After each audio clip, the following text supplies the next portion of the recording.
the first book I read by Martinus was a little book in English called The Road to Initiation. And one of the first things that really impressed me about what I read in that little book was the whole idea of reincarnation. I was brought up as a Catholic, and I learnt that God was love, and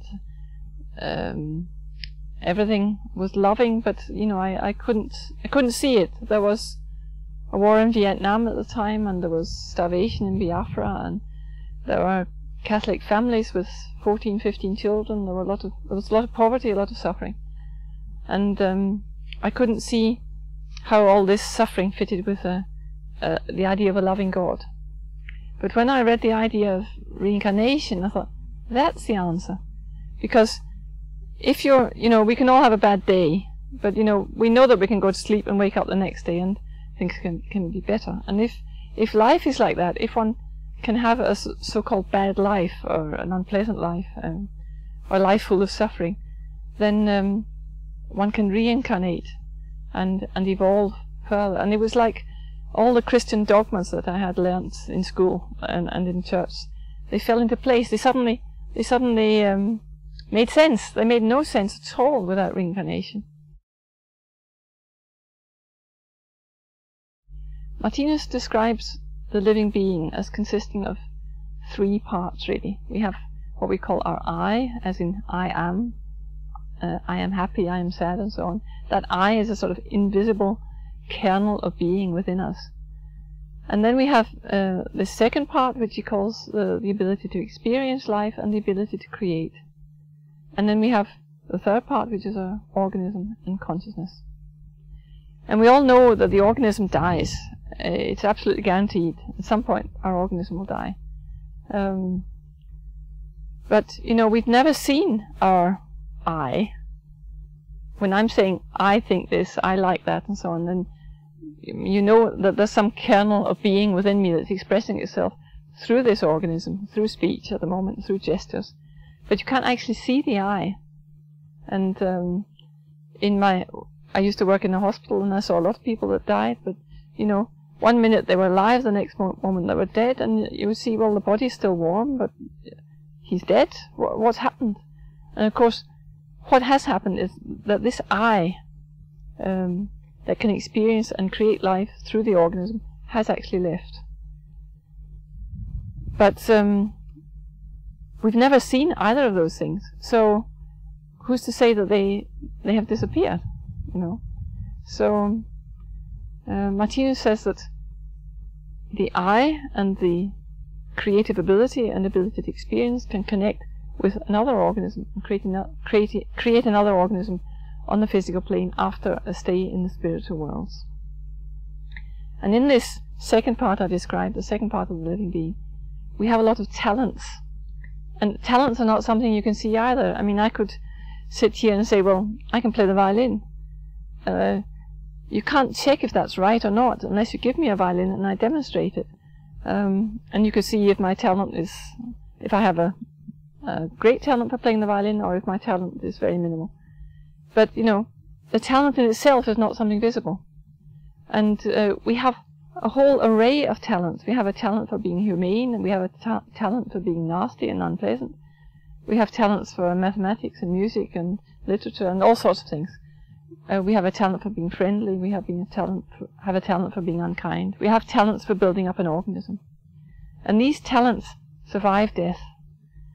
So after a holiday in the spiritual world, after death, we can reincarnate the I in connection with these talent kernels, can connect with a couple who are making love and start the building up of a new body. So when the child is born, it's always fascinating to see what the child contains. I've taught small children to play the violin, as it happens, and you know, you get them 3, 4, 5 years old, and the amount of talent they have just for one thing, like playing the violin, is enormously different. Some are very talented from the beginning, and others are extremely slow, and it takes a very long time to get them going. So, but you can't know that before you start working with them. So all these talents are are invisible, but they can manifest themselves through the physical body. Van Gogh said once that he looked at a painting by Rembrandt and he said something like, you have to have died many times in order to be able to paint like that. And sometimes I've met a little violinist, 4, 5, 6 years old, and I've thought, gosh, she has been playing the violin for several lives before I met her, you know.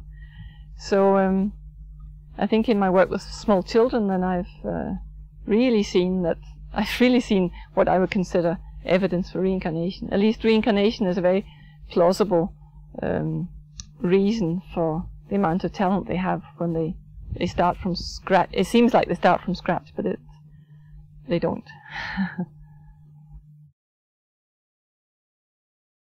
Within one life, you manage to send out all sorts of karma waves.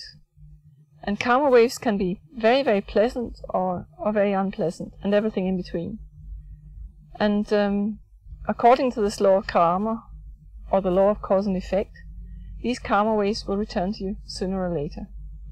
The timing of these karma waves is outside of our control. So, I mean, if I eat something I know will hurt my stomach, I'll probably get a stomach ache immediately. So that's a very short karma wave. It'll come back very quickly.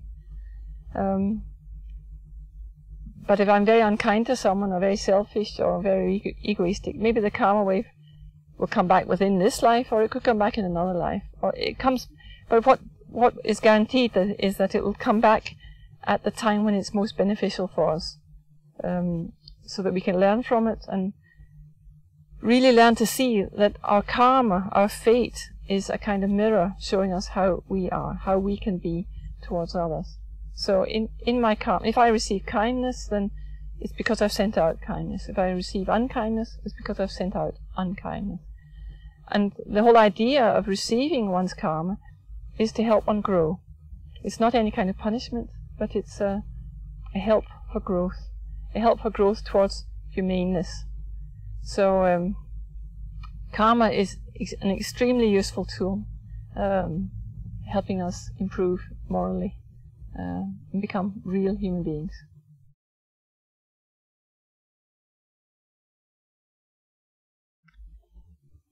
Dealing with one's fate can be quite a challenge. I mean, if you've been to the hospital and you've got some terrible diagnosis, or your husband's died, or your child something has happened to your child or something, or if you experience some sort of world catastrophe or a tsunami or whatever, then fate can be very hard to deal with. But here Martinus really recommends prayer. In his little book, The Mystery of Prayer, he shows that prayer is actually a science in itself. It has its own laws, and if your prayer is totally selfish, then you're guaranteed. Then it's guaranteed that your prayer will be answered. So, selfless, yes, selfless, yes. If it's totally selfless, you can, if you're in a difficult karmatic situation, you can pray for strength and inspiration and courage to get through the difficult situation without losing your mental balance. And that's something you can always pray for, and it's totally unselfish to ask for those things. And my own experience is that it really helps to ask for strength, courage, inspiration to deal with illness, loss of loved ones, relationships breaking up, whatever it is, world catastrophes. The idea is to keep oneself on an even keel, keep oneself in balance, and there prayer is an enormous help. He's written this little book, The Mystery of Prayer, and another little book called Meditation, both of which are available in English. And he analyzes the Lord's Prayer and takes every line of it separately and shows that it's a perfect model for an unselfish prayer. He says, "Our Father," not "my Father. Give us today our daily bread," not "give me my daily bread." So, of course, you can use your own words. You can formulate your prayer in any way you like. But he just shows that that the Lord's Prayer is a perfect unselfish cosmic prayer, and that you can always use that. And his analysis of prayer is a great help and support if you want to learn to pray again. Maybe you have left prayer, if you have left religion behind. And for me, it's been very important to rediscover prayer and see that prayer is actually a science that I can get better at using, and I can develop a talent for prayer, and so can everyone else. And ultimately, one's entire communication with life will be a prayer, because we will realize that no matter who we meet, no matter who we're talking to a part of the wholeness, a part of God himself. He describes every living being as a part of the whole, as a part of the Godhead. So whoever you meet, you're communicating with God. And at the moment, this is perhaps rather theoretical for most of us, but when we're sufficiently morally developed, then this will be a very living fact for us. We'll see it directly. So if we look into someone's eyes, we'll see the consciousness of God. We'll see infinity and eternity, nothing less.